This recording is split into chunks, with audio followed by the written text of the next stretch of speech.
Hello friends, welcome back to my channel. और नवमी की आप सभी को हार्दिक शुभकामनाएं। आज की इस वीडियो में मैं आपको रिट्स के बारे में बताऊंगी।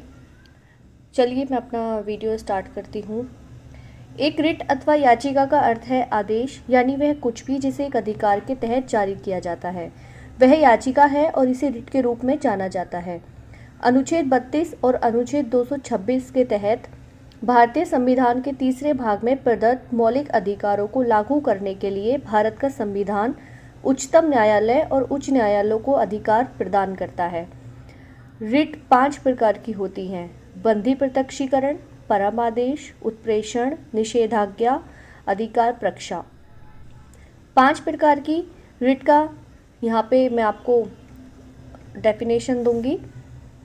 तो फर्स्ट है बंधी प्रत्यक्षीकरण, हेबिस कॉर्पस। बंधी प्रत्यक्षीकरण एक लैटिन शब्द है जिसका अर्थ है कि आपके पास शरीर होना चाहिए। रिट एक अदालत के समक्ष एक ऐसे आदमी को पेश करने के लिए जारी की जाती है जिसे हिरासत में या जेल में रखा गया है और हिरासत में लेने के 24 घंटे के अंदर उसे मजिस्ट्रेट के सामने पेश नहीं किया गया है, और यदि यह पाया जाता है कि हिरासत में अवैध तरीके से रखा गया है तो कोर्ट ऐसे व्यक्ति को रिहा कर देती है।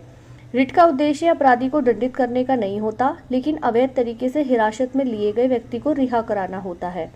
हालांकि अनुच्छेद 21, जो कि जीवन और व्यक्तिगत स्वतंत्रता का संरक्षण है, को आपातकाल की घोषणा के दौरान भी निलंबित नहीं किया जा सकता है। इसलिए बंदी प्रत्यक्षीकरण एक व्यक्ति की व्यक्तिगत स्वतंत्रता की रक्षा करने के लिए एक बहुत ही मूल्यवान रिट बन जाती है। सुप्रीम कोर्ट केवल मौलिक अधिकारों के उल्लंघन के मामले में ही राज्य के खिलाफ बंदी प्रत्यक्षीकरण की रिट जारी कर सकता है, जबकि उच्च न्यायालय अवैध रूप से या मनमाने ढंग से हिरासत में लिए गए किसी भी आम नागरिक के खिलाफ भी यह जारी कर सकता है। बंदी प्रत्यक्षीकरण की रिट हिरासत में लिए गए व्यक्ति द्वारा स्वयं या उसकी ओर से कोई भी व्यक्ति दायर कर सकता है। इसका एक केस है सुनील बत्रा वर्सेस दिल्ली प्रशासन। सुप्रीम कोर्ट के एक न्यायाधीश को एक अपराधी द्वारा एक पत्र लिखा गया था जिसे एक रिट को याचिका के रूप में लिया गया था। न्यायालय ने इस रिट को राज्य की दंडात्मक सुविधाओं की उपेक्षा के लिए नियोजित किया था। यह रिट तब जारी की गई थी जब जेल के साथियों को कानूनी सहायता प्रदान करने और उनका साक्षात्कार करने के लिए कानून के छात्रों पर प्रतिबंध लगाया गया था। सेकंड है परमादेश, मैंडमस। एक लैटिन शब्द है जिसका अर्थ है हमारा आदेश है। यह कानूनी रूप से कार्य करने और गैर कानूनी कार्य के अंजाम से बचने के लिए एक आदेश के रूप में एक न्यायिक उपाय है, जहां ए के पास कानूनी अधिकार होते हैं जो बी पर कुछ कानूनी बाध्यताएं डालता है।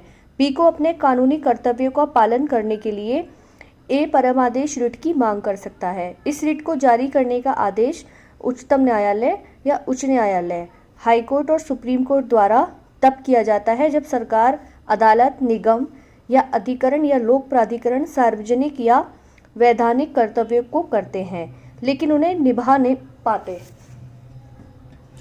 सुप्रीम कोर्ट एक व्यक्ति के मौलिक अधिकार को लागू करने के लिए एक परमादेश तब जारी कर सकता है जब कुछ सरकारी आदेशों या अधिनियमों पर इसका उल्लंघन करने का आरोप लगाया जाता है। एक अधिकारी को अपने अधिकार, संवैधानिक और कानूनी शक्तियों का प्रयोग करने के लिए कर्तव्यों का पालन नहीं करने पर संविधान द्वारा किसी भी व्यक्ति के लिए निर्धारित कर्तव्यों के निर्वहन करने हेतु मजबूर करने के लिए, अपनी अधिकारिकता का प्रयोग करने के लिए और सरकार को किसी भी असंवैधानिक कानून लागू नहीं करने के सरकारी आदेश की न्यायिक मजबूरी के लिए उच्च न्यायालय सीधे अथवा प्रत्यक्ष तरीके से रिट जारी कर सकते हैं। इसमें केस है भारत सरकार बनाम उन्नी कृष्ण मामले में यह कहा गया कि सहायता और संबद्धता के सवाल की परवाह किए बिना एक निजी चिकित्सा इंजीनियरिंग कॉलेज अदालत की रिट क्षेत्राधिकार के अंदर आता है। थर्ड है उत्प्रेषण।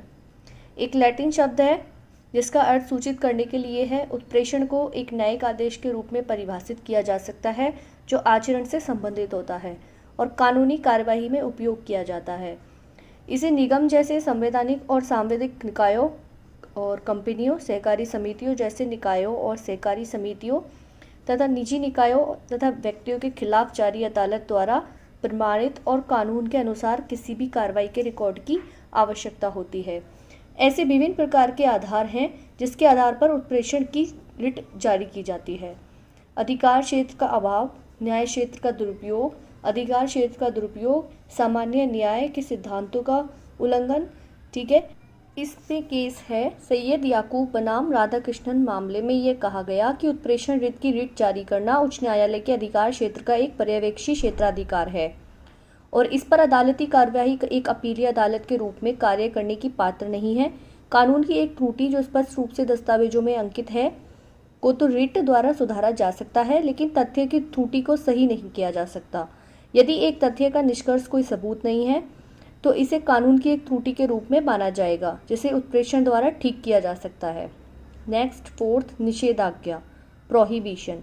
निषेधाज्ञा का अर्थ है मना करना या बंद करना और आम बोलचाल में इसे स्टे ऑर्डर के रूप में जाना जाता है। जब कोई निचली अदालत या एक अर्ध न्यायिक निकाय एक विशेष मामले में अपने अधिकार क्षेत्र में प्रदत्त अधिकारों को अतिक्रमित कर किसी भी मुकदमे की सुनवाई करती है तो सुप्रीम कोर्ट या अन्य कोई भी उच्च न्यायालय द्वारा रिट जारी की जाती है।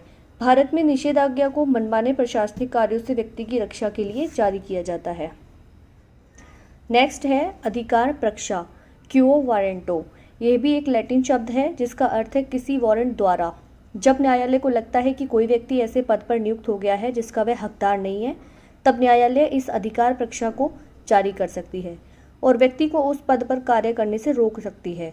संविधान द्वारा निर्मित कार्यालयों के खिलाफ इसे जारी किया जा सकता है, जैसे एडवोकेट जनरल, विधानसभा के अध्यक्ष, नगर निगम अधिनियम के तहत वाले अधिकारी, एक स्थानीय सरकारी बोर्ड के सदस्य, विश्वविद्यालय के अधिकारी और शिक्षक। लेकिन इसे निजी स्कूलों की प्रबंध समिति के खिलाफ जारी नहीं किया जाता क्योंकि उनकी नियुक्ति किसी प्राधिकरण के तहत नहीं होती।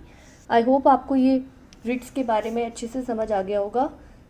तो मिलते हैं अपनी नेक्स्ट वीडियो में, और वीडियो अगर अच्छा लगा है तो चैनल को सब्सक्राइब कीजिए, वीडियो को लाइक और शेयर कीजिए। Thanks for watching this video.